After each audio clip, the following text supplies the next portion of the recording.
안녕하십니까, 레피드입니다. 8월 29일 두산 에너빌리티 보도록 하겠습니다. 증시 먼저 보겠습니다. 코스피 1% 하락했고요. 코스닥은 0.85% 하락했습니다. 양증시 오늘은 이제 하락으로 마무리가 되었고요. 외국인 투자자가 4,200억 매도, 기관 투자자가 2,600억 매도를 하면서 양매도 진행을 했고요. 코스닥은 외국인 투자자 240억, 기관 투자자가 1,300억 정도 매도하면서 마찬가지 양매도로 진행이 되었습니다. 코스피는 2660포인트로 지금 이제 하방으로 다시 떨어지는 모양새를 만들고 있고요. 한번 깊이 고르파고 다시 21선 근처까지 주가가 조정을 받고 있습니다. 오늘은 이제 우리나라 증시만 떨어진 것은 아닙니다. 해외 증시 모두가 하락으로 좀 진행이 되면서 전반적인 글로벌 증시에 대한 분위기가 좋지 않았고요. 코스피는 이제 내일 MSCI 리밸런싱이 있는 날인데 그 하루를 앞두고 좀 이제 기관 투자자와 외국인 투자자가 이탈을 하는 모습이 나왔습니다. 특히 이제 반도체 관련 종목들이 좀 많이 빠지는 모습이었고요. 아무래도 만기 하루 전이다 보니까, 리밸런싱 하루 전이다 보니까 좀 이러한 움직임이 좀 더 강하게 나타났던 것 같습니다. 그래서 진짜 움직임이 이제 다음 주 정도는 돼야지 나타날 것 같고요. 내일까지는 조금 더 변동성 있게 주가가 움직일 것 같습니다. 투자자 수급은 외국인 투자자가 4,200억을 매도하면서 5일 정도 연속으로 빠지고 있습니다. 23일부터 지금 뭐 이번 주 거의 내내 매도를 했다라고 보시면 될 것 같고요. 꾸준히 조금씩 물량을 이탈을 시키면서 거의 2조 가까이를 5일 만에 이탈을 시켰습니다. 그래서 내일도 추가적인 매도가 나오는지 아니면 계속해서 이제 매도를 이어가지 않고 다시 매수를 이어가는지 좀 봐야 될 것 같고요.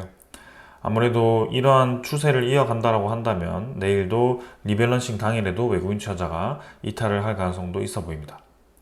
기관 투자자는 이제 금융 투자가 좀 이탈을 하였고요. 나머지 투자자들은 뭐 크게 이탈하지는 않았지만 확실히 지금 좋지 않은 수급으로 이어지고 있습니다. 특히 외국인 투자자가 좀 많이 빠지고 있어서 조금은 우려스럽습니다. 코스닥은 지금 0.85% 하락하면서 계속해서 떨어지는 분위기가 형성되고 있습니다. 그래서 코스피보다 좀 더 아래로 진행이 되고 있고요. 700 중반 정도 유지 중입니다. 확실히 지금 외국인 투자자, 기관 투자자도 계속 코스닥에서는 빠지고 있는 모습이고요. 오늘 기관 투자자 중에서도 투신, 그 다음에 연기금 사모펀드가 특히 많이 매도를 하는 모습이었습니다. 그래서 외국인 투자자도 꾸준히 매도를 하고 있고 기관 투자자도 연속적으로 좀 매도를 하면서 상당히 좀 어려운 시장이 이어지고 있습니다. 그래서 일단은 내일은 MSCI 리밸런싱이고 그 다음 주에도 이러한 흐름이 이어지는지 한번 살펴보겠습니다. 그 다음에 이제 환율이고요. 환율은 6.5원 정도 하락했습니다. 1331원으로 진행이 되었고요. 지금 이제 N자로 계단식으로 떨어지는 모습이 나오고 있습니다. 그래서 저점을 이제 디디면서 다시 한번 좀 올라가는 그림을 만드는 듯 하면서도 점점 이제 고점을 낮춰가는 모습이 나오면서 환율이 다운되는 모습이 나오고 있습니다. 아무래도 금리 인하에 대한 압박이 점점 들어가고 있고요. 강달러에서 이제는 이제 약세를 띠던 환율들이 반등을 하는 시기가 왔다라고 볼 수가 있겠습니다. 그래서 이번에 9월 달에 들어갔을 때 8월에 물가 지표가 어떻게 잡혔는지, 그리고 이 9월 달에 이 FOMC의 회의에서 금리 인하에 대한 폭을 어느 정도로 결정을 할지, 그 두 가지가 가장 큰 이 핵심 포인트가 되지 않을까 싶습니다. 그래서 지금 그 두 가지 모두 우리가 지금까지 추세를 보았을 때 물가가 잡힐 것 같고 환율도 이제 금리 인하가 큰 폭으로 혹은 더 빠르게 진행이 되면서 강달러가 약세를 띌 거다라고 예상이 되기 때문에 이미 거기에 대해서 환율이 움직이기 시작한 것 같습니다. 그래서 어떻게 보면 한국 증시에는 좀 기회가 될 수도 있겠지만 아직까지는 이제 일본에 대한 그런 엔케니 청산에 대한 우려도 좀 있기 때문에 그러한 부분들을 같이 좀 고려를 해야 될 것 같습니다. 우리나라는 아직도 금리 인하를 한 번도 하지 않았고요. 미국이 금리 인하를 시작해야지 우리나라도 같이 금리 인하를 하면서 좀 그것을 맞춰갈 것 같습니다. 그 다음에 이제 지수 선물 한번 보겠습니다. 선물 지표는 미국 증시 약하게 좀 올라가고 있고요. 유럽 증시도 마찬가지 전체적으로는 좀 올라가고 있습니다. 그래서 이전과는 좀 다른 움직임이 나오고 있고요. 다시금 반등을 시작할지 한번 지켜보겠습니다. 그 다음은 국제유가는 74달러 수준이고 천연가스 72.1달러 수준, 둘 다 뭐 비슷한 수준이기 때문에 넘어가도록 하고요. 채권금리도 3.83%로 지금 뭐 크게 변동 없었습니다. 그래서 반등을 하는 듯 하면서 다시 눌러지고 최근에는 뭐 비슷한 가격대로 수렴을 하고 있는데요. 결국에는 하방 압력을 받으면서 수렴을 하고 있습니다. 그래서 이 3.8%라는 것이 언제 이탈이 되어서 쭉 떨어질지 모르는 상황이고요. 연 기준으로 보았을 때는 가장 낮은 수준에 지금 위치를 하고 있기 때문에 이 3점 중반 후반 정도가 이탈이 되었을 경우에는 순식간에 2%대로 진입을 할 수도 있을 것 같습니다. 그래서 지금 어떠한 방향으로 가는지 한번 지켜보도록 하겠습니다. 자, 그래서 이 정도로 증시에 대한 분위기는 살펴보았고요. 내일 리밸런싱 때 변동이 좀 있을 것 같은데 그 변동이 어떻게 나오는지 한번 보도록 하겠습니다. 그래서 이번 주 마지막 날을 기다리면서 오늘은 여기까지 하고 종목으로 넘어가도록 하겠습니다. 두산 에너빌리티 보겠습니다. 오늘 730원 하락해서 3.95% 하락했고요. 17,750원으로 마무리가 되었습니다. 자, 오늘 시작부터 이제 하락으로 진행이 되었고 줄곧 이제 하락세를 이기지 못하고 밑에서 이제 마무리가 되었습니다. 시간의 거래는 뭐 조금 올라가면서 진행이 되었지만 한 130원 정도 뭐 크게 의미는 없는 상황이고요. 거래량도 그렇게 많지는 않았습니다. 자, 어제 제가 리뷰를 하지 못했는데요. 어제는 620원 반등하면서 3.4% 정도가 올라갔었습니다. 그래서 거래량도 870만 주 정도로 좀 더 힘이 붙었었고, 근데 오늘은 이제 절반 정도로 이제 감소하는 모습이었고요. 이번 주 이제 내일이 MSCI 리밸런싱입니다. 그래서 리밸런싱 관련해서 그 관련 이 소급들이 좀 움직인 것 같다라는 생각입니다. 특히 거래원을 보시면 외국인 투자자가 오늘 22만 주 매도를 하였는데요. JP모건과 UBS가 포함이 되었습니다. 그래서 그동안 이제 JP모건이라든지 UBS 수급은 좀 이제 만기 관련, MSCI 리밸런싱 관련 그러한 움직임 때마다 좀 나타나던 소급이었거든요. 그래서 이번에도 마찬가지 그렇게 좀 움직인 것 같고요. 그래서 신한증권도 오늘 매도에 좀 집중이 되면서 주가를 좀 끌어내리는데 진행이 되었습니다. 그래서 사실상 오늘 투자 수급이 88만 주 정도 외국인 투자자가 이탈을 했지만 이 88만 주가 두산 에너빌리티가 좋지 않아서 손절을 했다 이렇게 보기보다는 지금은 이제 만기에 맞춰서 좀 매도가 나왔다라고 보시면 될 것 같습니다. 그래서 기계적인 매도에 가깝다라고 볼 수밖에 없고요. 지금 이제 이틀 정도는 매수를 했지만 또 이제 MSCI 리밸런싱인 30일 하루 전에 이렇게 매도가 좀 나왔습니다. 그 다음에 기관 투자자도 23만 주 정도 매도를 했는데요. 금융 투자 위주로의 매도가 좀 있었고요. 나머지 투자 수급은 연기금 투자자가 매도를 하면서 마무리가 되었습니다. 그래서 18만 주 정도 매도를 했는데요. 어제는 45만 주를 매수하면서 많은 매수를 진행했습니다. 어제는 특히 사모펀드 쪽에서 35만 주를 매수하였고요. 27일에도 23만 주를 매수하면서 연기금 투자자와 사모펀드, 금융투자가 모두 27일, 28일에 동일한 움직임을 보였습니다. 그러나 지금 이제 그 반전된 움직임이 오늘 나왔고요. 사모펀드는 크게 움직임은 없었습니다. 그래서 이 움직임 자체가 아무래도 리밸런싱 관련한 움직임과 관련되어 있을 거다라는 생각이고요. 크게 우리가 뭐 주가가 지금 단기간에 올라간다, 떨어진다를 의미 있게 볼 필요는 없을 것 같습니다. 여전히 거래량은 부족하고요. 지금 뭐 21선 근처에서 주가가 오르락 내리락을 하고 있는데, 자, 내일 당일에 또 추가적인 하락이 나오는지 아니면 반등이 나오는지, 일단 리밸런싱 전에 그런 외국인 투자자에 대한 움직임을 보았을 때는 코스피 전체에서 지속적으로 좀 이탈을 하는 모습이 보이고 있습니다. 그래서 두산 에너빌리티도 마찬가지, 내일도 이제 이탈을 하기 시작한다면 추가적인 하락이 불가피해 보이고요. 이제 고를 한번 파고 21선 근처에서 좀 수렴 구간을 만들어 가는데 61선과 다시 좀 수렴 구간을 완전히 만들기 위해서는 조금 더 시간이 필요할 수도 있을 것 같습니다. 그래서 어떠한 움직임이 나오는지 한번 시간을 두고 좀 지켜봐야 될 것 같고요. 한번 기다려 보겠습니다. 자, 그래서 일별 거래량도 크게 없었고 오늘 뭐 별로 의미는 없는 그런 날이었다. 그래서 전날 상승과 하락은, 오늘 하락은 둘 다 의미가 없이 리밸런싱과 관련된 기계적인 매수와 기계적인 매도일 가능성이 크다. 그래서 지금 주가는 큰 의미가 없다라고 보시면 되겠습니다. 자, 그 다음에 이제 공매도 잔고도 한번 살펴보도록 하겠습니다. 공매도 잔고는 지금 이제 전날 132만 주까지 늘어나면서 한 4만 주 정도가 추가적으로 늘었었고요. 오늘은 이제 126만 주 정도로 조금 감소했습니다. 6만 주 정도. 그래서 지금 뭐 크게 많이 올라가지 않고 올랐다 떨어졌다 하면서 비슷한 이 잔고를 유지하면서 횡보를 하고 있습니다. 그래서 뭐 크게 지금 공매도 잔고를 우리가 집중적으로 볼 필요는 없어 보입니다. 그 다음에 이제 대차잔고도 한번 살펴보겠습니다. 대차잔고도 마찬가지 지금 뭐 크게 변화 없는 상황이고요. 전날도 2만 주씩 거래가 될 정도로 별로 변화가 없었습니다. 그래서 1260만 주 정도로 잔고는 형성이 되고 있고, 오늘도 뭐 특별한 움직임이 없었던 것 같습니다. 그래서 비슷하게 형성되지 않을까 싶어서 넘어가겠습니다. 거래원은 아까 말씀드린 대로 외국계가 좀 이제 UBS, JP모건이 기계적인 매도를 한 것 같고요. 신한증권에서도 매도가 나왔는데 이 수급은 두산에너빌리티를 쏟아 부으려고 하락을 시키려고 한 게 아니라 기계적인 매도가 있었을 뿐이고 그 반대하는 매수 수급이 별로 없었다.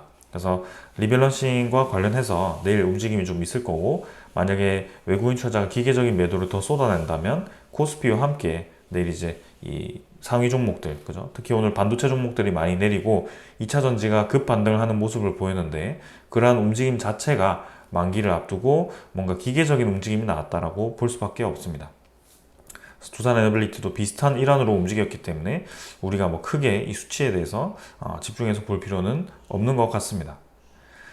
자, 그 다음 상승 물량은 뭐 비슷했고요. 87만 주, 88만 주 정도 비슷하게 진행이 되었고, 전날 13만 주 매수했는데요. 크게 별로 의미가 없었습니다. 자, 그래서 이 정도로 오늘 뭐 기술적인 부분들은 다 마무리를 하고요. 리밸런싱이 끝나고 이제 9월로 진입을 했을 때 거시적인 경제가 금리 인하로 인해서 어떤 방향으로 가는지, 시장의 유동성 공급에 대한 긍정적인 요인으로 코스피 전체가 상승을 할지, 아니면 오히려 이 환율에 대해서 좀 부담을 느끼고 엔화에 대한 캐리 형상이 나타나면서 좀 우리나라 증시가 같이 떨어질지, 그러한 이제 두 가지 변수가 좀 있을 것 같고, 그 다음에 두산에너빌리티 입장에서는 아무래도 시가총액 상위 종목 50위 안에 들어가는 종목이다 보니까 코스피 전체가 올라간다면 어느 정도 수급을 같이 들어와서 유동성 공급으로 인해서 주가가 같이 상승할 수밖에 없습니다. 그리고 이제 그 관련된 합병이라든지 아니면 우리의 그 불확실성 소식들이 좀 해소가 된다면 좀 더 힘을 받을 가능성이 있는데요. 이제 그런 부분에 좀 집중을 하면서 지켜보면 되겠습니다. 자, 그래서 이제 오늘 준비한 소식들을 좀 살펴보도록 하겠습니다. 아무래도 갑작스럽게 또 하나의 소식이 나왔습니다. 자, 두산 밥켓과 로보틱스의 합병을 전격 철회한다. 금감원의 압박에 백기를 들었다라는 이제 기사가 나왔습니다. 근데 합병에 대한 전격 철회를 했지만 사실 뭐 전체적인 합병이 모두 다 철회된 것은 아닙니다. 그래서 지금 이제 두산 밥켓을 상장 폐지를 하고 이제 교환을 해서 두산 로보틱스로 0.63에 대한 비율로 주식을 주는 그것을 이제 철회를 한 거고요.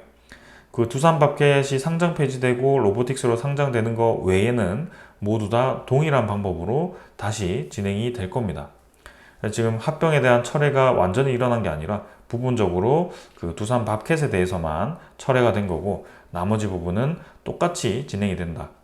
일정도 변화가 없고요. 매수 청구권에 대한 행사도 변화가 없습니다. 두산에너빌리티 주주라면 지금 이제 두산 로보틱스의 이 주식을 받는 그 매수 청구권에 대해서 충분히 인지를 하셨을 거고요. 거기에 대해서 우리의 청구권이 지금 없어진 게 아니죠. 그대로 있습니다. 그래서 지금 다시 한번 정정 공시가 나올 거고요. 거기에 대해서 금감원이 또 어떻게 평가하는지에 따라서 이게 더 진행이 될 건가, 아니면 일정이 밀릴 건가, 아니면 이것마저도 철회를 할 건가, 이렇게 좀 결정이 되지 않을까 싶습니다. 자, 그래서 지금 이제 계속해서 한번 살펴보면요. 결국엔 이제 밥켓에 대해서 지금 이제 로보틱스와 합병하는 거에 대해서 부정적으로 인식을 했다. 그래서 주주에 대해서 우리가 생각해서 요거를 철회하겠다라고 얘기를 하는데요. 근데 우리가 지금 가장 중점적으로 봤던 게 뭐죠? 두산 에너빌리티 아래에 있는 밥켓을 떼다가 그 밥켓에 대한 지분을 이제 로보틱스로 바꾸는 과정에서 로보틱스 아래에 밥캣이 들어가고, 그렇게 되면 두산 지주사에 대한 지배력이 밥캣에 대한 지배력이 높아지고 그 배당 수익 자체가 두산 지주사로 좀 많이 들어가게 된다. 그래서 거기에 대한 이제 불합리함이 좀 있어 보였고, 특히 두산 에너빌리티의 배당 수익을 주로 담당하던 밥캣과 큐벡스를 모두 다 떼가지고 당장 현금 유입을 하긴 하지만 장기적인 배당 수익성이 없어진다. 그리고 두산 큐벡스조차도 3,700억이었나요? 4,000억이었나요? 그걸 이제 두산이 주고 사는 것처럼 보이지만 사실상 두산 에너빌리티가 실컷 현금을 들여서 지분을 확보하는 과정에서 이미 2,000억 정도의 현금이 들어간 상태입니다. 그래서 그것을 그대로 그냥 자본금 형태로만 돌려받는 느낌이고요. 두산 지주사가 손해를 보면서 에너빌리티에 그걸 가져갔냐? 그렇지 않습니다. 큐벡스도 고배당주로 갈 수 있고요. 특히 이 잉여금이 꽤 있기 때문에 거기에 대해서 배당 확대를 충분히 진행할 수도 있고요. 지금은 충분히 두산 지주사의 이득으로 갈 수밖에 없는 구조가 여전히 있다라는 것입니다. 그래서 금감원에서 지금 문제를 삼았던 것은 이 합병 과정에서 두산 에너빌리티 아래에 있는 밥캣이 인적 분할되는 그 과정에서 두산 밥캣에 대한 진짜 가치가 포함이 되었는가, 그 포함이 되지 않은 거에 대해서 위험성이 충분히 설명이 되었는가를 보완을 하라고 했는데, 그게 사실상 보완이 되지 않고 두산 밥캣의 직접적인 합병에 대한 주식 그 소각, 그죠? 주식에 대한 그 상장 폐지를 없앴을 뿐이죠. 사실 두산 에너빌리티 주주 입장에서는 그대로 그 불합리함이 남아 있는 것입니다. 사실상 이제 두산 에너빌리티에서 이제 밥캣을 떼다가 이제 원래는 두산 아래에 두산 로보틱스 아래에 이제 두산 밥캣 하면서 이제 밥캣을 상장 폐지를 하려고 하는데 요거를 두 개를 그대로 살려두겠다는 거죠. 근데 결국엔 뭐죠? 그대로 이 지분은 이 수직적인 지배 구조는 유지를 하겠다. 대신 밥캣은 살려두겠다. 그러니까 너네 여기 상장 이 주식 교환 비율 가지고 딴지 걸지 말라. 이 말이죠. 이게 무슨 주주를 생각한 겁니까? 밥캣 자체가 이 밑에 들어간 것도 이상하고요. 로보틱스가 사실 주식 가치가 높아서 덩치가 맞는 것처럼 보이지만 결국에는 자산 가치만 따졌을 때는 도저히 밥캣이 그 수조 원, 10조 원 가까이 되는 그 자산 가치가 로보틱스 아래에 들어가는 것 자체가 이상한 거죠. 그리고 이렇게 되면 밥캣의 그 700억, 매년 700억씩 나오는 그 현금 배당을 이제 로보틱스가 온전히 받게 되는 것이고요. 그 로보틱스가 이제는 700억을 가지고 매년 투자금을 얻게 된 겁니다. 네. 그러니까 두산의 결국에는 목적이 뭐죠? 로보틱스에 대한 투자금 확보를 위해서 이 합병을 시작했고, 그리고 본인들의 이 현금 배당 수익률을 높여서 지주사에 대한 가치를 높이고, 거기에 대해서 투자 수익금을 확보해서 또 다른 이제 반도체와 같은 그런 이제 뭐 오사트 같은 그런 이 기업들을 인수를 해서 또 다른 이제 반도체에 대한 포트폴리오를 만들겠다라는 그런 그림을 그린 겁니다. 사실 두산 에너빌리티를 위하는 것처럼 보이지만 결국에는 박정원 회장이 그리는 그 반도체 관련 이 포트폴리오와 그 다음에 로보틱스에 대한 로봇 사업을 키우기 위해서 진행된 합병이라고 볼 수밖에 없고요. 에너빌리티 입장에서는 뭐 당장 현금 확보를 해서 투자를 엄청나게 크게 할 것처럼 보이겠지만 사실 그렇지 않거든요.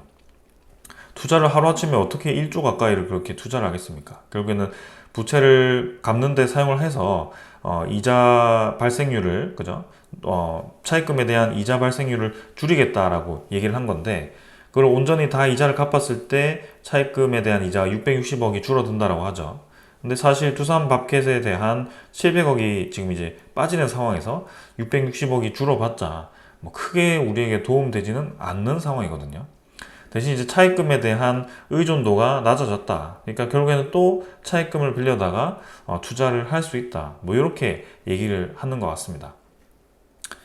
근데 지금 금감원이 원하는 건 이게 아니거든요.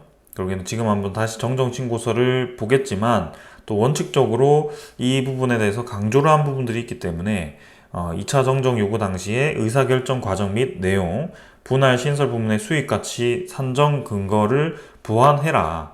그러니까 분할 수익 가치에 대한 산정 근거를 보완해라라고 했는데 이 분할 신설 부문의 수익 가치의 산정이 보완이 별로 되지 않은 것 같습니다. 제가 봤을 때는. 그리고 계속 이제 명분을 만든다는 것 자체가 두산 에너빌리티의 이제 원전 에너지가 시장이 커지면서 거기에 대해서 신규 투자가 필요한데 그 신규 투자를 하기 위해서는 당장 합병을 진행해서 현금 마련을 해서 차입금을 갚아서 차입금에 대한 의존도를 낮추는 게 중요하다라고 얘기를 하고 있습니다. 근데 어떻게 생각을 해보면 두산 에너빌리티가 지금 캐파에 대비해서 원자력 발전에 대한 생산에 대한 실적이 그리 높지는 않습니다. 왜냐하면 이미 신한울 3, 4호기는 이전에 만들어 놨던 부품들에 대해서 보관을 하고 있다가 수출을 하는 격이고요. 그리고 실제로 웨스팅하우스에 대한 그 물건들도 어느 정도 보관을 하면서 역수출을 할 수 있는 그런 부분들을 기다리고 있고요. 사실상 지금 뉴스케일 파워발 이 기자재 외에는 제작을 하고 있는 원자로에 대한 제작, 그 관련된 기자재 제작은 없을 거라고 저는 보고 있습니다. 생산 캐파를 늘린다는 것 자체가 결국에는 두산 스코다 파워 쪽에 이제 2차 터빈에 대한 생산 능력을 늘리고 이번에 이제 체코 이 스코다 파워를 키우면서 체코 정부와의 좀 관계를 키우는 그런 쪽으로 이제 투자금을 좀 쓰려고 하는데 거기에 대해서 이제 비용이 없다라고 얘기하는데요. 사실 두산 에너빌리티의 재무제표를 보면 현금성 자산이 지금 4천억 정도가 있고요. 당장에서야 지금 이제 회사채 발행을 통해서 또 이제 차입금을 계속 돌려막는 형식으로 되고 있기 때문에 당장 합병이 진행되지 않는다고 해서 두산 에너빌리티의 신규 투자가 진행되지 않은 정도가 아니다. 그러니까 결국에는 두산 밥캣을 통해서 떨어뜨리면서 부채를 떠넘기면서 재무 구조를 좋게 만드는 것처럼 보이긴 하지만 당장 그 재무제표를 좋게 하지 않더라도 전혀 이 원전 투자에는 문제가 없는 상황이고요. 그리고 사실상 이 원전 확대에 대한 기대감이 있지만 그 원전 수주에 대한 그런 확실성이 아직도 단 하나도 없잖아요. 그죠? 체코 원전도 지금 내년 3월에 본계약을 했을 때 그때 두산 에너빌리티가 당장 만들어야 되냐? 그것도 아니거든요. 두산 에너빌리티와 이제 한수원이 본계약을 하면서 그때 이제 기자재에 대한 생산 계약을 할 텐데 그것도 이제 25년 후반 하반기는 가야지 아마 그렇게 계약을 할 수 있을 것 같고요. 폴란드 원전도 이제 내년에 본계약을 하게 되면 26년도에 이제 수주를 할 가능성이 있습니다. 그러니까 사실상 2년 뒤에 그런 제작에 대한 의뢰가 들어올 건데 그건 지금 이제 짜여져 있는 그런 놀고 있는 원자로 그죠? 라인들을 가동을 하면 됩니다. 그래서 당장 뭐 지금 생산 설비를 늘리지 않으면 캐파를 다 쳐내지 못한다. 그렇지 않거든요.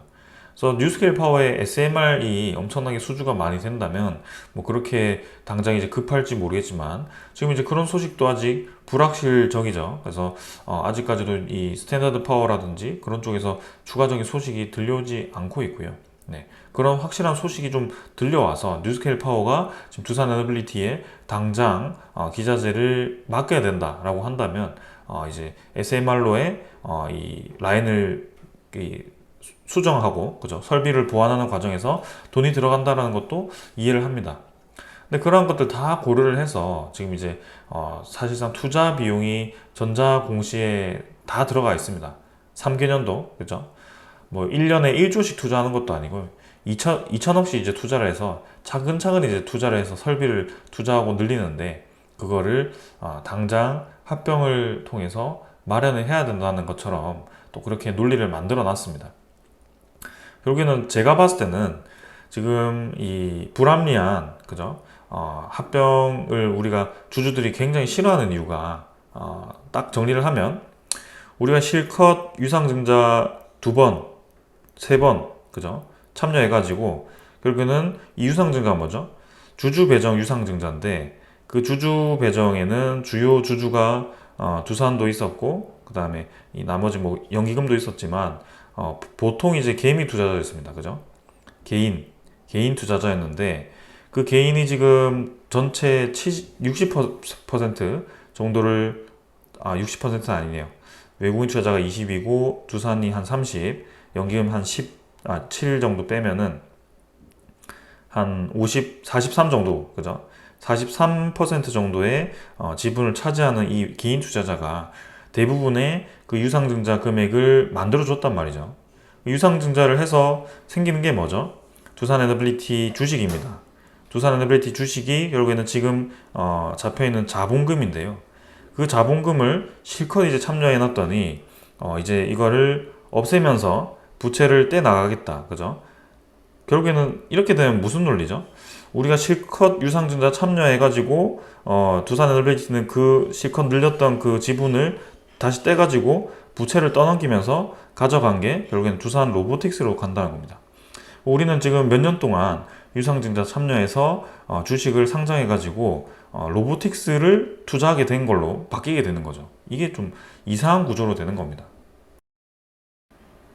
우리가 왜 갑자기 로보틱스를 투자를 하게 되어야 되나요? 결국에는 지금 합리적인 방법은 두산 에너빌리티의 이제 두산 밥켓을 떨어뜨리는 건 이해합니다. 왜냐하면 그 법상으로 두산의 그런 손자, 그죠? 손자뻘 되는 이 자회사는 M&A를 하는 게 어렵다고 합니다. M&A를 할 때 어떤 기업을 살 때 보통 지분 구조를 한 30% 이상 해서 지배력을 유지하는 정도만 인수를 하는데, 지금 이 밥캣 같은 경우는 두산의 손자뻘 되는 기업이다 보니까 인수를 하는 기업의 100%의 지분을 인수를 해야 된다고 합니다. 그만큼 이제 M&A에 대한 부담감이 있기 때문에 그러한 부분이 좀 어렵다라고 볼 수밖에 없는데, 그거를 이제 두산 에너빌리티에서 떨어뜨리는 명분으로 하나가 형성이 되었던 것 같습니다. 그래서 로보틱스로 가서 로보틱스와 밥캣을 합병시키면 결국에는 손자에 대한 회사가 아니고 아들에 대한 회사로 되는 것이니까 그렇게 합병이 가능하다는 건데요. 결국에는 그 명분으로 따지면 지금 이 합병 수정을 해서 밥캣이 로보틱스로 가긴 가겠지만, 이 두산이 바라보는 최종 목적은 로보틱스와 밥캣을 합병을 시켜서 밥캣에 대한 잉여 자금을 다른 기업을 합병을 하는데 쓰고 싶은데, 그게 밥캣에 관련된 합병이 아니라 로봇 관련된 그죠? 로봇 관련된 기업을 인수 합병하기 하고 싶어 하는 거죠. 로봇에 대한 투자를 하기 위해서 그 투자금을 계속 배당금으로 받겠다는 것이고요. 목적 자체가 거기 있는데 그거를 기술을 제대로 하라고 지금 금감원이 써놨는데 그거를 기술을 제대로 하지 않고 있잖아요. 계속 이제 원전 투자 실탄이 절실하다. 현금 4천억 가지고 있고 두산 큐벡스 그렇게 두산그룹에서 실탄이 절실한 기업에 큐벡스 그냥 사가서 당장 현금 4천억 정도 마련해가지고 그거 지금 부채 갚고 두산 밥캣에서 700억씩 받는 이자를 해가지고 현금 그대로 마련하면 저는 충분할 거라고 보고 있거든요. 지금 당장도. 굳이 밥캣 떨어뜨려가지고 그걸 로보틱스에 갖다 붙여서 700억씩 로보틱스에 줄 바에는 그리고 이제 두산 주주분들이, 에너빌리티 주주분들이 실컷 증자 참여해가지고 늘려놨던 주식수를 지금 떼가지고 그것도 부채를 붙여서 떼가지고 로보틱스로 가져가겠다. 이렇게 돼버리는 상황. 지주사라는 두산은 오히려 이제 유상증자 참여했던 거 실컷 이제 에너빌리티 2만원대에 블록딜을 해가지고 매각을 시켜버린 상황. 지배력 30% 최소한으로 맞춰놓고 이제 와서 이제 주주 배정 유상증자 또 하려니까 30%딱 지분 때문에 이제 유상증자도 하지 못하는 상황이죠. 결국에는 짱구를 굴린 게 이러한 상황을 만든 겁니다. 점점 저렇게 괘씸하게 좀 돌려서 피해가려고 하는 모습이 좀 보이다 보니까 두산에 대해서 굉장히 좀 실망스럽다라는 생각이 들고 있고요. 제가 이제 시장을 좀 좋게 봐서 계속해서 좀 지켜보고 있는데 이 기업에 대한 경영진들의 이 방식이 정말 마음에 들지 않는 것 같습니다. 지금 금감원에서 굉장히 이제 눈살 찌푸리고 보는 상황에서 제가 봤을 때는 이 정정 신고서가 별로 달갑지 않을 것 같고요. 다시 한번 정정 요구를 할 가능성이 상당히 크지 않을까. 그걸 막기 위해서라면 에너빌리티 자체에서 이제 로보틱스로 교환하는 그 비율 자체를 0.031배가 아니라 그거를 수정해야 된다. 적어도 최소 10%를 늘리고 그죠?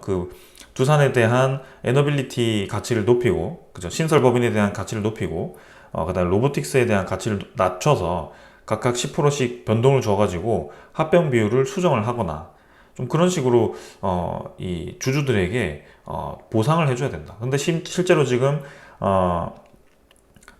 마켓을 가진 지분에 대한 가치를 10% 높이고 그 다음에 로보틱스에 대한 가치를 10% 낮춰도 합병에 대한 교환 비율이 썩 달갑지 않습니다. 네. 그래서 실컷 우리가 유상증자 참여해서 지금 짜증나 죽겠는데 그거를 지금 이제 로보틱스를 많이 줘가지고 보상을 많이 해줘도 지금 로보틱스 투자할 것도 아니었는데 그걸 받아서 지금 짜증 나는 상황인데 그걸 이런 식으로 하다니요. 그러니까 우리 회사 살려달라고 투자해놨더니 그 투자금을 그대로 이제 부채 붙여다가 떨어뜨려가지고 네, 로보틱스로 가라. 이렇게 하는 것과 똑같잖아요. 그 회사 측 명분은 로보틱스 가치가 밖에 밑으로 들어가니까 높아져서 주가 올라갈 거다. 그리고 에너빌리티는 이제 부채 떨어뜨렸으니까 그 남아있는 부분은 이제 이 주가가 올라갈 거다. 결국에는 합병 끝나고 나면 둘 다 주가가 올라가니까 주주분들은 이득입니다. 라고 얘기하는 겁니다. 참 이게 웃기죠. 네. 어떤 느낌이냐면 제가 은행에다가 2억을 예금을 맡겨놨습니다. 근데 은행이 자기네들 마음대로 갑자기 제 5천만 원을 어디다 이제 투자를 해가지고 물렸어요. 근데 나머지 1억 5천 가지고 다른데 이제 만회를 해가지고 결국에는 합쳤더니 수익이 났습니다. 그러니까 우리는 정당합니다. 이런 것과 똑같은 느낌이잖아요. 그죠? 제 돈을 이제 마음대로 그렇게 굴려가지고 본인들이 이제 짱구로 굴려가지고 결국에는 최종 합만 이제 맞춰놓은 상황. 그런 상황이다. 그게 뭐가 합리적인 합병입니까? 왜 투자금을 자꾸 주주들 돈을 활용해서 진행하려고 합니까? 그죠? 두산 그룹사의 그 자본을 가지고 이제 이 투자금을 확보를 해야지. 지주사가 그렇게 이 큐백스 가져가고 싶으면 지금 당장이라도 가져가면 되거든요. 왜 그거를 굳이 합병을 조건으로 달아서 그렇게 가져가는 것처럼 하는 거죠? 네. 원전 투자하기 위해서 실탄 절실하며 지금 당장 지주사에서 두산 에너빌리티에다가 큐백스 사가서 현금 실탄 빨리 주는 게 낫잖아요. 그죠? 그렇게 시장이 지금 성장할 걸로 보고 있고 지금 불가피한 그런 이제 부채 상환이 필요한 상황에서 꼭 합병을 이렇게 무리하게 진행해 가지고 원전 투자를 하는 것처럼 이렇게 써놓은 것 자체가 앞뒤가 맞지 않은 것 같습니다. 순서가 잘못되었죠. 자, 그래서 이렇게 좀 이렇게 합병이 철회가 된 게 아니라 합병이 부분 수정되었지만 결국에는 큰 이 문제가 되는 가지는 그대로 있다. 그래서 이게 어떻게 될지는 다음 주까지 한번 지켜봐야 될 것 같고요. 자, 요 정도 이제 합병 얘기는 끝내고, 자, 우리나라 내에서도 이제 원전 산업에 대한 특별법 발의를 한다고 합니다. 사실 특별법이 발의가 되더라도 이게 국회를 통과하기 어려울 것 같죠. 사실 워낙 원전을 이제 이 거품을 물고 반대하는 쪽이 있기 때문에 원전이라고 하면 무조건 반대하는 그런 쪽입니다. 그래서 지금 뭐 이 원전 로드맵 TF 회의하고 그다음에 내년 원전 매출과 고용 목표를 논의 실컷 해도 11차 전력 수급 기본 계획도 결국에는 지금 막혀 있는 상황에서 여기에 무슨 의미가 있나 싶기는 합니다. 그러나 일단은 다행히도 계속해서 정부 차원에서 지금 이 산업에 대해서 밀어주고 있는 상황이고 한번 여기에 대해서도 좀 긍정적으로 좀 지켜볼 필요는 있겠습니다. 계속 이제 웨스팅하우스가 공격하던 그런 차원에서 체코 원전 쪽에서 지금 이제 체코 정부 차원에서 이제는 공식적으로 반박을 하고 있습니다. 지금 이제 주한 체코 대사도 지금 이제 한국 원전에 대한 우선 협상자 대상자가 지금 이제 법률가 전문가 등이 이제 200명 정도가 검증을 했기 때문에 여기에 대해서 문제가 없다. 그래서 본 계약에 대한 일정은 차질이 없을 것 같다라는 의견을 제시를 하였습니다. 그래서 지금 이제 해당 위원회가 체코전력공사가 주도적으로 조직하여서 200명에 의해서 평가가 되었기 때문에 여기에 대해서 더 왈가왈부할 필요가 없다. 결국에는 지금 이러한 이 노이즈 마케팅 자체가 원전 계약 탈락 업체들의 일반적인 행동이기 때문에 우리가 신경 쓸 필요가 없다라고 공식적으로 대답을 하였습니다. 그래서 다행히도 이제 그런 불확실성을 활용해서 주가를 떨어뜨리는 상황은 만들어지지는 않을 것 같고요. 대신 이제 우리 주가가 올라가기 위한 확실한 상황이 아직까지는 나오지 않아서 조금 안타깝기는 합니다. 그래서 그 상황이 이제 3월까지는 진행될 것이기 때문에 그 3월 전에 어떠한 이제 움직임이 나오는지 리액션이 나오는지 한번 보겠습니다. 자, 그래서 3월이라고 하면 이제 2월, 1월, 12월, 11월, 10월 정도 그 정도 남았네요. 9월까지 그래서 추석 지나고 나면 뭐 5개월 정도밖에 남지 않았기 때문에 충분히 시간이 있을 거라고 봅니다. 그래서 두산 입장에서도 지금 체코 원전 바라보고 이렇게 무리수를 던졌는데 계속 이제 저렇게 잡음이 들리니까 저것도 이제 확실하게 되지 않은 상황에서 저렇게 합병을 해버리니까 참 이제 더 짜증나는 상황이죠. 실컷 잘 이제 출발하려고 하니까 또 고춧가루 뿌리는 느낌으로, 그죠? 그래서 좀 타이밍이라는 게 있는데 좀 그런 거를 잘 생각해서 했으면 좋겠습니다. 합병을 꼭 저조건으로 해야 되나? 지금 부분으로 합병 외에 할 수 있는 카드들이 많은데 그 카드를 먼저 쓰고 두산 에너빌리티의 투자금을 먼저 확보하고 원전을 합병과 관계없이 투자를 하면 되는데 그걸 왜 안 하냐? 그리고 결국에는 밥캣이 지금 손자 기업이라고 해서 M&A에 불리하다라고 얘기를 해놓고 또 로보틱스로 들고 가면 최종 목적은 로보틱스와 밥캣의 합병이죠. 결국에는 합병할 겁니다. 밥캣 결국에는 주식 상장 폐지만 없앴을 뿐이지 결국엔 합병하는 과정에서 그 합병 비율이 수정되는 꼴이죠. 내년에 합병할 것 같습니다. 제가 봤을 때는. 그래서 밥캣은 결국에는 주식은 없어질 건데 그거를 미뤘을 뿐이다. 그리고 겉으로 한번 단계를 생략했을 뿐이다. 지금 상장 폐지를 하지 않고 내년에 상장 폐지할 거다. 이런 느낌과 똑같습니다. 뭐가 다른 거죠? 본인들의 목적이 뻔한데 지금 그걸 계속 숨기려고 노력하는 모습이 참 이제 허술한 느낌입니다. 이제는 좀 그러한 부분들을 잘 고치고 지금 이제 시장 제대로 탔을 때 이제는 좀 주주들에게 좀 호의적인 기업 운영을 해야 되지 않나. 그동안 20년도부터 지금 24년도까지 쭉 이렇게 묵묵하게 지켜온 주주들을 위해서 좀 이제 환원을 좀 해야 되지 않나. 자, 그래서 일단은 요 정도로 좀 이제 살펴보았고요. 한번 기다려 보겠습니다. 결국에는 이대로 계속 밀어붙인다고 하면 주가는 올릴 수밖에 없습니다. 매수 청구권이 부담스러울 수밖에 없고요. 이제는 밥캣은 끝났기 때문에 에너빌리티가 가장 큰 쟁점이 되겠네요. 매수 청구권 6천억 이상이면 합병은 반대됩니다. 그래서 주주총회를 통과하더라도 매수 청구권 6천억 이상, 특히 국민연금이 어떠한 움직임을 보일지가 관건이 될 것 같고요.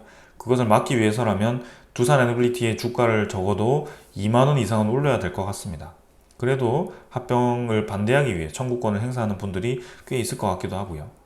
어떻게 될지는 자 이제 다음 주 이제 합병에 대한 진행 여부, 금감원에 대한 액션, 그다음에 만약에 그게 넘어간다면 주주총회 이후에 이제 합병에 대한 매수 청구권 행사 규모 그런 것들을 차근차근 좀 살펴봐야 될 것 같고요. 시장적인 측면에서는 체코 원전에 대한 그런 이 원전에 대한 확신, 불확실성 해소, 그게 이제 웨스팅하우스에 대한 합의라든지 뭐 인수라든지 아니면 소송에 대한 승리라든지 그러한 소식들이 좀 필요할 것 같고, 그 다음에 SMR 소형 모듈 원전에서는 뉴스케일 파워의 확실한 수주 소식과 두산 에너빌리티에 던져주는 이제 계약, 엄청나게 많은 그런 계약들, 그게 현실화가 되는 그런 시점들, 이러한 것들이 좀 필요해 보입니다. 그 다음에 그 외에 이제 대형 원전에 대한 추가적인 수주 소식, 폴란드라든지 사우디, UAE라든지 이런 것들, 아니면 국내에 있는 11차 전력 소국기 본계에게 이제 야당에 대한 반대를 무릅쓰고 이제 확실하게 진행됐다라는 점, 그 적절하게 합의가 되어서 이번 달 말에 이제 고준위 특별법 통과가 지금 아직도 안 되는 것 같죠. 그래서 뭐 그러한 것들이 이제 빨리 통과가 되어서 이제 원전 산업에 진짜 이 빛이 들어왔을 때 그렇게 이제 좀 시작이 될 것 같습니다. 그게 아직도 모든 것들이 불확실성이 계속 껴가지고 주가를 꾸역꾸역 눌리고 있는데요. 한 번은 그게 터질 것 같은데 그게 조금 시간이 밀리고 있어서 조금 더 기다려보자라고 계속 말씀을 드리겠습니다. 그래서 이렇게 종합적으로 여러 방면에서 계속 분석을 하면서 진행을 해볼 테니까 여러분들도 한번 같이 좀 따라와 주셨으면 좋겠습니다. 자, 오늘 여기까지 하고 마무리하겠습니다. 감사합니다.